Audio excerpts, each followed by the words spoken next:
बिस्मिल्लाहिर्रहमानिर्रहीम, अस्सलाम वालेकुम। प्रोग्राम पूरा सच के साथ मैं हूं आपकी मेज़बान फ़ज़ाइल हसन। नाज़रीन, इस साल पाकिस्तान रेलवेज़ अपनी तारीख की सबसे बड़ी रेवेन्यू जनरेट कर चुका है, जो कि एक बहुत बड़ी कामयाबी भी समझी जा रही है। मगर सवाल ये पैदा होता है कि इस कामयाबी के साथ कुछ फ्लॉज भी हैं। जहां पाकिस्तान रेलवेज़ इसको अपनी कामयाबी समझ रहा है, तो साथ ही उनके खराजात, बढ़ती हुई ईंधन की कीमतें, पेंशन की अदायगी, ये सब एक बहुत बड़ा सवाल पैदा होता है। इसीलिए हुकूमत ने ये फैसला किया है कि कई जो इनकी ट्रेन्स है वो निजी कंपनियों को दी जाए, निजी शोबों को दी जाए, ताकि अखराजात कम हो सकें।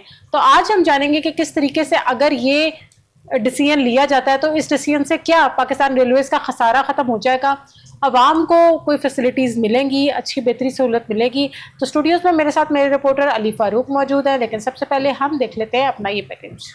पाकिस्तान रेलवे ने माली साल 2025-26 के दौरान तारीख की बुलंद तरीन सतह यानी 115 अरब रुपए का रिकॉर्ड रेवेन्यू हासिल कर लिया। ताहम पेट्रोलियम मसनूआत की कीमतों में गुज़श्ता महीनों में इजाफे और पेंशन की भारी अदायगियों की वजह से अदारा ताहाल खसारे और भारी अखराजात का शिकार है। माली साल 2023-24 के मुकाबले में माली साल 2025-26 के दौरान आमदनी में तकरीबन 20% इजाफा हुआ और आमदनी 96 अरब रुपए से बढ़कर 115 अरब रुपए तक पहुंच गई।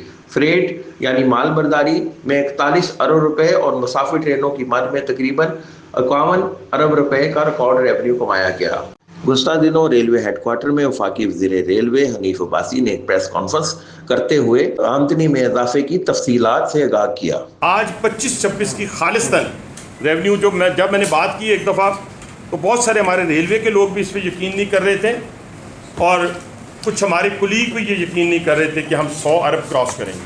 ये 100 अरब की फ़िगर तो हमने बहुत पहले निकाल दी थी, अगर आपको याद हो, लेकिन मेरे जहन में था कि हम 120 अरब तक जाएंगे। लेकिन मैं आपके पास वो फिगर रखूँगा पूरी कौम के सामने कि जो फिगर हमें हमारे फाइनेंस डिपार्टमेंट ने, हमारे अकाउंट डिपार्टमेंट ने वेट करके दी है। इसके अलावा मैं अभी 115 अरब जो है हमारा आपस में अकाउंट जो है वो टैली हुआ है, लेकिन इसमें 2 से 3 अरब मज़ीद 15 से 20 दिनों में कुछ एंट्रीज डाल के हमें इंशाल्लाह ताला उसमें ऐड होगा। ये मैं अभी आप पूरे इतने बड़े फोरम के सामने ये बात कर रहा हूँ। पैसेंजर ट्रेन में हमने जो अर्निंग की, और ये अर्निंग हमने इसलिए भी की कि हमने 9 जो ट्रेन थी जो हमारे पास ऑस्टेरिटी मेजर्स हमने अपनाए फरवरी में, जब आपको पता जंग शुरू हुई, तो हमने भी उसको अपनाते हुए जहाँ पे हमारी ऑक्यूपेंसी भी कम थी और हमें उसमें नुकसान भी हो रहा था बहुत ज़्यादा, तो हमने 9 ट्रेन बंद की।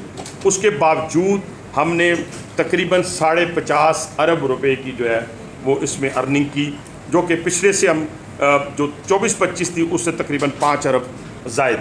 जी नाज़रीन, पैकेज आपने मुलाहिजा किया। अली फारूक से जानते हैं। जी अली फारूक, बताइएगा ये जो आमदन में इतना बड़ा रेवेन्यू का इजाफा हो गया इनके रेलवेज़ का, कैसे देखते हैं? जी बहुत शुक्रिया जी फ़ज़ाइल साहबा। रेवेन्यू में जी इजाफा खुशाइंद है और ये होना चाहिए था और बड़ा अच्छा हो गया कि जी इससे दूररस जो नताइज हैं वो हासिल होंगे। और ये पाकिस्तान रेलवेज़ की तारीख में जिसे कहा जाता है कि सबसे ज़्यादा रेवेन्यू जनरेट किया गया है 2025-26 में, और जिसकी तारीख में मिसाल नहीं मिलती। असल चीज़ ये है कि आपके जो अखराजात हैं उसको भी सस्टेन करने की, उसको भी कम करने की मेरे ख्याल से ज़रूरत है। अखराजात भी कम किए जाएँ।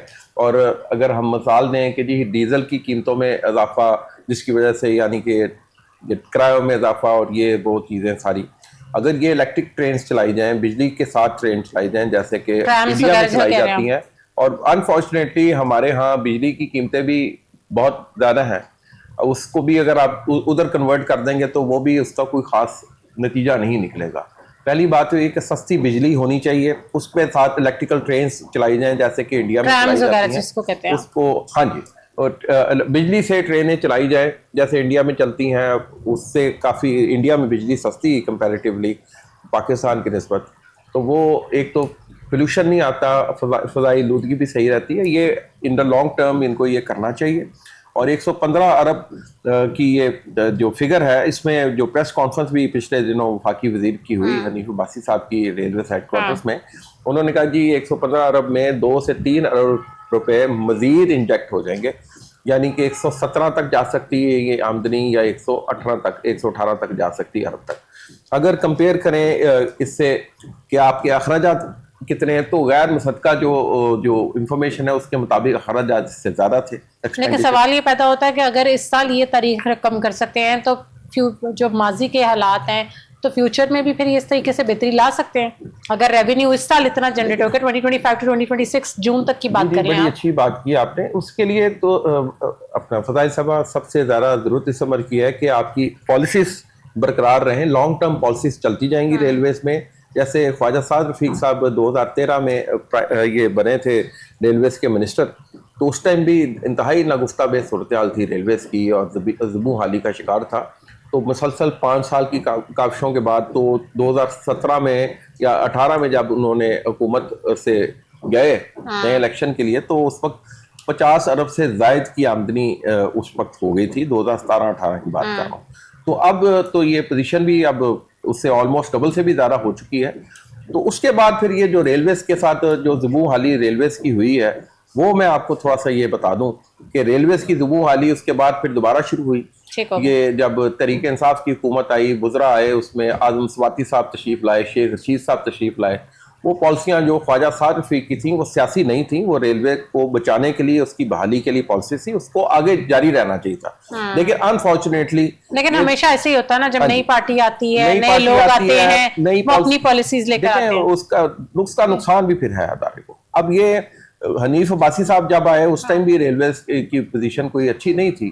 तो ये कोशिशें की रेलवेज की तरफ से, उसकी मुस्बत कोशिशें की गई, जिसका ये नतीजा निकला, ये पॉलिसीज को लेकर चले कि कुछ ना कुछ रेलवेज में बेहतरी आई है। 115 अरब की इनकम जनरेट हुई है। हालांकि इसमें यह भी बताता चलूं कि पेट्रोल की कीमतें गुज़श्ता 3-4 माह से पिछले अगर बात करें, फ्लक्चुएशन थी और बहुत अलार्मिंग पोजीशन पे पहुंच चुकी थी, 400 से क्रॉस कर चुकी थी फी लीटर डीजल की कीमत भी। और ये पोजीशन जो बनी थी, जो बड़ी अनफॉर्चुनेट थी, उसमें कुछ कुशन गवर्नमेंट ने दिया कि रेलवेज को, प्राइम मिनिस्टर साहब ने कहा जी आप किरायों में इजाफा ना करें, मैं सिर्फ 2 से 4 अरब रुपया शायद उन्होंने दिया, बाकी रेलवेज ने खुद भी किरायों को नहीं बढ़ाया। अगर वो किराए बढ़ा दिए जाते तो ये इनकम, मेरे ख्याल से जो प्रेस कॉन्फ्रेंस में बताया, ये इनकम मजीद बढ़ सकती थी। अब ये चीज़ें कुछ ना कुछ इसमें कुछ कुशन देने की ज़रूरत है कि उसको किस तरीके से उसको मेनटेन किया जाए।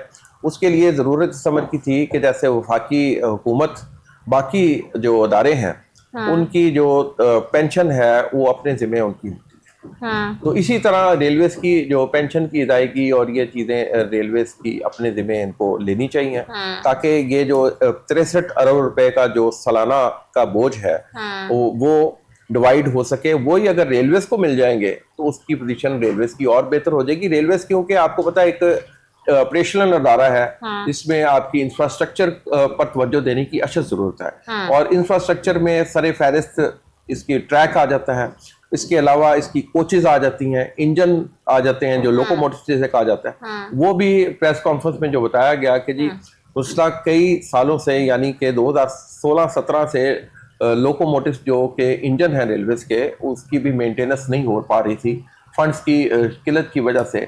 फिर ये आपको पता है 2022 का जो सैलाब आया वो भी बड़ा अलार्मिंग चीज़ थी। उस टाइम बड़ा रेलवेज के पुलों को, रेलवे के इंफ्रास्ट्रक्चर को बड़ा नुकसान हुआ। और जो बेल आउट पैकेज रेलवे ने मांगा गवर्नमेंट से, वो उनको अदा नहीं किया जा सका। और अपनी मदद आपके तहत अपने महदूद वसाइल में रेलवेज ने उस इंफ्रास्ट्रक्चर को बेहतर बनाया। और ये फिर जो गुज़श्ता साल भी सैलाब आया था, उससे भी रेलवेज के इंफ्रास्ट्रक्चर को नुकसान पहुंचा। तो आप क्या समझते हैं कि जो अभी इन्होंने ये डिसीजन किया गवर्नमेंट में कि डिफरेंट ट्रेन जो है निजी शोबों को देते हैं, तो इससे डू यू थिंक कि हम लोगों को हमारे रेलवेज जो है वो बेहतर हो जाएगी और उसमें कोई हमारे अखराजात में कमी आएगी? जी, बड़ी अच्छी बात की क्वेश्चन आपका है। उसमें ये कि गुज़श्ता दिनों ये तकरीबन 5 ट्रेनों को इन्होंने आउटसोर्स किया रेलवेज की, जिसके बारे में बताया गया कि बेंचमार्क से ज़्यादा का रेट मिला। तकरीबन 3 अरब का से ज़ायद का इनको, यानी बेंचमार्क इनको मिला, 3 अरब से ज़ायद की आमदनी इनको हुई। इस वजह से मतवक्को है कि जी ये 5 ट्रेनों को आउटसोर्स करने से ये फ़ायदा हुआ। बाकी जो ट्रेनों की आउटसोर्सिंग नहीं हो सकी, उसकी कोई अच्छी बोली नहीं लग सकी। लेकिन जो उसमें बताया गया रेलवेज की तरफ से हमें, कि उसमें बताया गया 30 जून 2027 तक रेलवेज की जो ज़्यादातर मुसाफिर ट्रेनों को आउटसोर्स कर दिया जाएगा। उसका अभी फ़ायदा होगा कि एक स्पेसिफिकली एक बेंचमार्क की अदायगी रेलवेज को ठेकेदार जो करेंगे, जो इसको लीज पे लेंगे, वो एक खुशाइन चीज़ है कि रेलवे के जो रेवेन्यू में इजाफा उससे देखिए, रेलवे के रेवेन्यू में इजाफे के लिए ये लोग उस पर एडवर्टाइजमेंट भी लगा सकते हैं, जिस तरह हमारी ग्रीन बसेस पे हो रहे हैं, ऑरेंज ट्रेन पे हो रहा है। अगर उस ट्रेन के ऊपर भी इस तरह के एडवर्टाइजमेंट्स लगा लें तो डिफरेंट कंपनीज के, तो उनको बड़ा फायदा हो सकता है, पैसा जनरेट हो सकता है। प्लस ये सवाल मैं करना चाहूंगी कि अगर ये आउटसोर्स करें ट्रेन, तो उन मुलाजमीन का क्या होगा जो रेलवे के मुलाजिम थे, और किस तरीके से वो मैनेज करेंगे? उनकी नौकरियां खतरे में नहीं पड़ जाएंगी? नहीं, रेलवे के जो मुलाजमीन हैं वही रहेंगे। उसमें ख़ास तौर पे जो ड्राइवर हजरात हैं और बाकी जो इनका स्टाफ है, जो टिकट चेकर्स हैं, और ये मतलब कहने का ये वही स्टाफ रहेगा, इंटैक्ट रहेगा। बाकी कुछ जो स्टाफ लोकली तौर पर वो हायर करेंगे, सफाई सुथराई के लिए हायर कर सकते हैं, वो उनको इजाजत है इस चीज की। टेक्निकल स्टाफ तब्दील नहीं किया जाएगा, टेक्निकल स्टाफ रेलवे का ही रहेगा। और क्योंकि इसको आप फिर आउटसोर्स में होगा क्या? मतलब आउटसोर्स में वो क्या डिफरेंट ला रहे हैं, अपनी ट्रेन को बेहतर करेंगे? देखें, उसमें थोड़ा सा ये बता दूं, आउटसोर्स में मिसाल के तौर पे एक ट्रेन की 80% कैपेसिटी या 90% तक उसकी वो बेंचमार्क के मुताबिक अदायगी रेलवे को कर दी जाती है, 80% दे दी जाती है। अली फारूक, पहले हम अपने गेस्ट लाइन पे ले लेते हैं। नाज़रीन, हमारे साथ टेलीफोन लाइन पर बाबर साहब हैं, डायरेक्टर पीआर पाकिस्तान रेलवेज हैं। अस्सलाम वालेकुम। वालेकुम सलाम।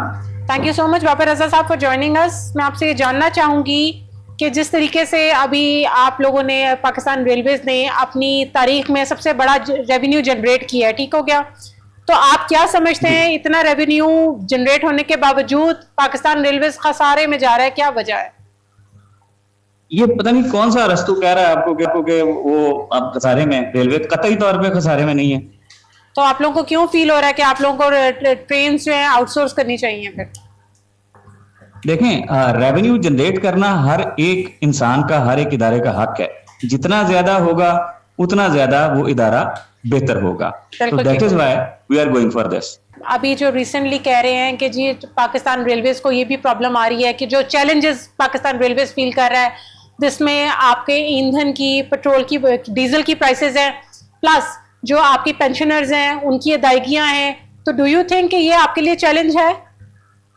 देखिए, चैलेंजेस तो हर जगह होते हैं, ये चैलेंजेस जरूर हैं, लेकिन जो रेवेन्यू जनरेशन हमारी है वो इतनी अल्हम्दुलिल्लाह ठीक हो चुकी हुई है कि ये चैलेंजेस आहिस्ता आहिस्ता ये उतने नहीं रहेंगे जितना माजी में रहे हैं। दैट इज व्हाई मैं अर्ज कर रहा था, जैसे भी मिनिस्टर साहब ने कुछ रोज पहले अपनी प्रेस टॉक में भी, आपके भी अली फारूक साहब सीनियर रिपोर्टर हैं वहां पे मौजूद थे, तो उन्होंने, मिनिस्टर साहब ने कहा कि पेंशन जो है, जाहिर जिम्मेदारी वो फेडरल गवर्नमेंट अगर वो ले लेती है तो हम अरबों रुपए मुनाफा में हैं।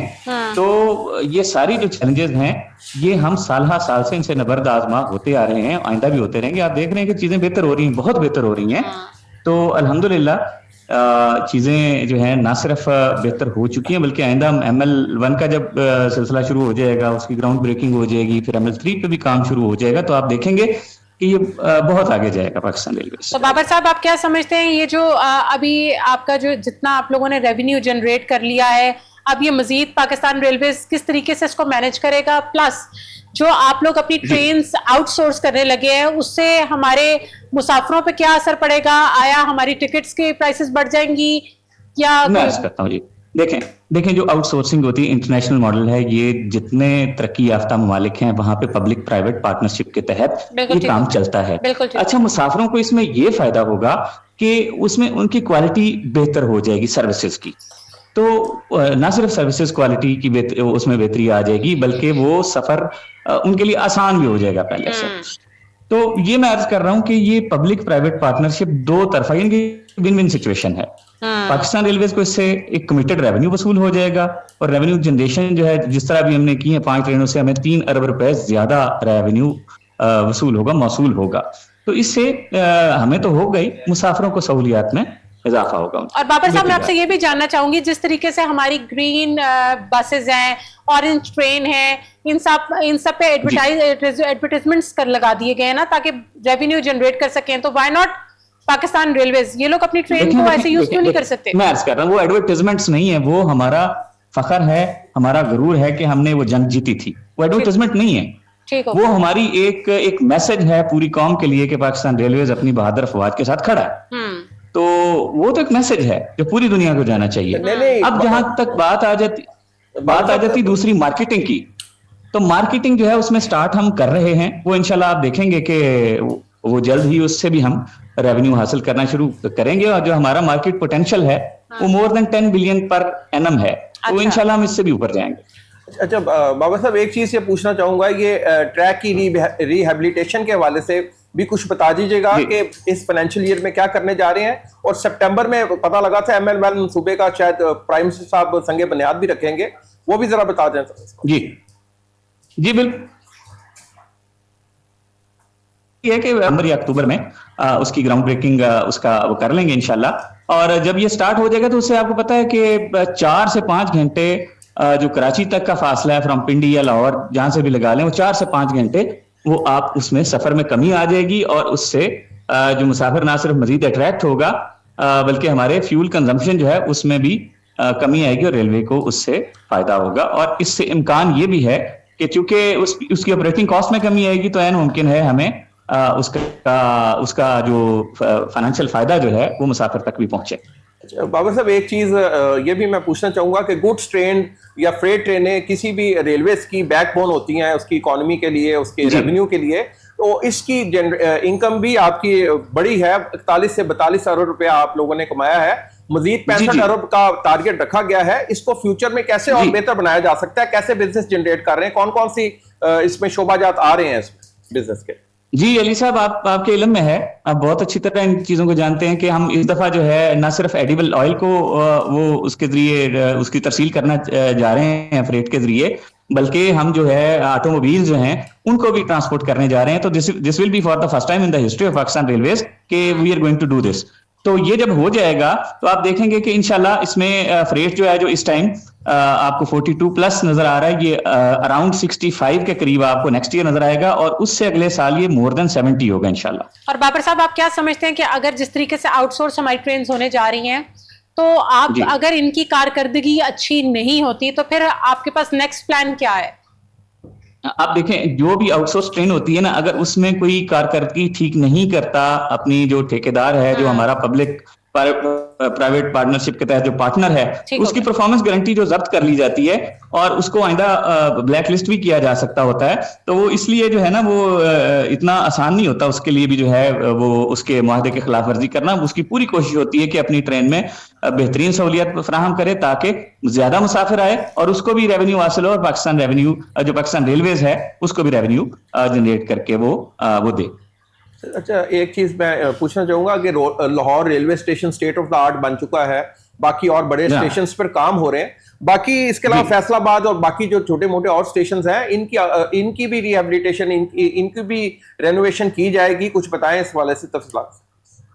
जी जी बिल्कुल, इसमें तमाम स्टेशन जो हैं वो मरहलावार अपग्रेड किए जाएंगे। आप देखें, लाहौर है, कराची है, बाकी पिंडी है, पिंडी तो पहला स्मार्ट स्टेशन बन चुका हुआ है। तो ये तमाम स्टेशन जो हैं ये पहले बड़े स्टेशन से स्टार्ट किया है हमने, ये एंड तक हम इंशाल्लाह ताला छोटे स्टेशन पे भी जाएंगे, और ये मुसाफिर का इंतजार जो है, जो एक तकलीफ दे इंतजार होता था, वो उसको एक आरामदेह इंतजार जो है वहां पे वो कर सकेगा। 5, 10, 15 मिनट जितना उसने पहले आना होगा वो इंतजार कर सकेगा, और इंशाल्लाह ना सिर्फ ये स्टेट ऑफ द आर्ट होंगे बल्कि हमारी जो अपना पंक्चुअलिटी है उसमें भी बेहतरी आएगी, और आप देखेंगे कि इंशाल्लाह चीजें बेहतर हो रही हैं। सर, फुरसुदा हर जो रेलवेज के क्वार्टर्स हैं उस हवाले से भी कोई प्रेस कॉन्फ्रेंस में कोई नवीद है या नए माली साल में कुछ उनकी हालत भी बेहतर बनाने के लिए इकदाम बेहतरीन होगी इंशाल्लाह। आपने देख लिया कि जो मिनिस्टर साहब हैं वो बहुत अपना ख्याल रखते हैं अपने जो रेलवे मुलाजमीन हैं उनका। उस ज़िमन में उन्होंने एक मिसाल कायम कर दी, guards and drivers running room बना के पिंडी के आप देख लें, वो उसमें AC लगे हुए हैं, और इसी तरह खानेवाल में बनने जा रहा है, रोड़ी में बनने जा रहा है। इसी तरह क्वार्टर्स जो हैं वो लाहौर डिवीजन में उनका काम शुरू हो गया हुआ है, दीगर डिवीजन में भी ये काम शुरू हो जाएगा, और इंशाल्लाह with in a couple of years आपको ये कंप्लीट नजर आएगा, और ये इनकी इतनी बेहतरीन हालत होगी कि जो है जो हमारे एम्प्लॉयज हैं वो बड़े इत्मीनान से उसमें जिंदगी गुजार। यानी कि बाबर साहब, हम उम्मीद कर सकते हैं कि फ्यूचर हमारा रेलवेज का बहुत जबरदस्त होने जा रहा है और बहुत ज्यादा इम्प्रूवमेंट। बिल्कुल, और जो हमारे आप सुनने में भी आता है, देखने में भी आता है, ट्रेन के एक्सीडेंट्स जो देखने में आते हैं उस हवाले से कोई कमी आने वाली है कि नहीं? क्योंकि मोस्टली ट्रैक्स भी बताए जाते हैं। जी जी, देखें, ट्रैक को तो सीधा किया जा रहा है, बेहतर किया जा रहा है। मैं अर्ज करूं कि जो पिछले साल और उससे पिछले साल और उससे पिछले साल का कंपैरिजन इस साल से कर लें तो हमारा जो हादसात की शरह है उसमें कमी आई है। अच्छा। हम तकरीबन एक महीने में 3000 से ज्यादा ट्रेनें ऑपरेट करते हैं और एक महीने में जो हमारी एवरेज जो शरह है हादसात की वो तकरीबन 7 से 8 भी नहीं है, इससे कम है। हमें होना मतलब हम तो यही चाहते हैं कि 0% हो, लेकिन ये 3000 से ज्यादा ट्रेनें ऑपरेट करते हैं, उनमें से 6 या 7 उसमें या कुछ फाटक पे किसी के साथ लग जाती है या कोई इस Derailment तरह हो करके, जाती तो है ये कोई। मिनिमम बहुत बहुत समटाइम्स डिरेल भी हो जाती है। तो ये बहुत बिल्कुल बेमालूम किस्म की या मामूली सी शरह है। हम चाहते हैं ये भी ना हो, लेकिन ये है कि ये 0.01 के करीब करीब जो है ये शरह आती है। और बाबर ये साहब, वन लास्ट अ, क्वेश्चन, जो जी। ट्रेन के पहुंचने के डिलेइंग टाइम्स वो है, काते कार उसके में। हवाले से क्या है कि जरूर जब कोई प्रोटोकॉल किसी ट्रेन में मौजूद होता है तो वो ट्रेन ऑन टाइम होती है, बाकी मुसाफिरों की ट्रेन ऑन टाइम नहीं होती। इस चीज को आप मैंने मुझे खुद भी विटनेस किया है। एक मिसाल बता दें कि किसी ट्रेन में प्रोटोकॉल मौजूद हो। आप खुद किसी दिन अपनी मर्जी के टाइम पे अपनी मर्जी की ट्रेन में दाखिल हो जाएं, अगर आपको प्रोटोकॉल मिल जाए हाँ। तो मुझे जरूर बताइएगा। तो फिर ऐसा आपने कुछ इसका मतलब इम्प्रूवमेंट लिया है, this is one of the reason, क्योंकि हमने खुद भी ट्रेन में Improvement सफर है किया ना। हुआ अच्छा, डिले। उसमें कुछ ट्रेन मैं अर्ज करता हूँ डिले जरूर आ रहा है, अब 100% दुरुस्त है और उसमें मुसाफिरों का गिला भी दुरुस्त है। हाँ। लेकिन इशू ये आ रहा है कि हमने अब समटाइम्स होता है कि मुसाफिरों की बहुत ज्यादा डिमांड होती है, तो ऑपरेशनल वो ना सिर्फ हमने पूरी चीजें ध्यान रखना होता है कि मुसाफिरों की सेफ्टी भी हो, तो उस लिहाज से, और साथ में समटाइम्स ERs लगी होती हैं जिसकी वजह से ट्रेन डिले हो जाती है। और आजकल तो आपको पता है वैसे ही बारिशें शुरू हुई हैं, तो ट्रेन हम बाज जगहों पे उस लिहाज से आहिस्ता चलाते हैं ताकि ये ना हो कि उसमें खुदा ना खास्ता कोई नुकसान हो जाए। नहीं, ट्रेन में वैसे भी लोड बहुत ज्यादा लिया है। पिछले दिनों अगर थोड़ा सा पीछे चले जाएं तो बसेस नहीं चल रही थी, तो सारा लोड आप लोगों के रेलवे पे ही था।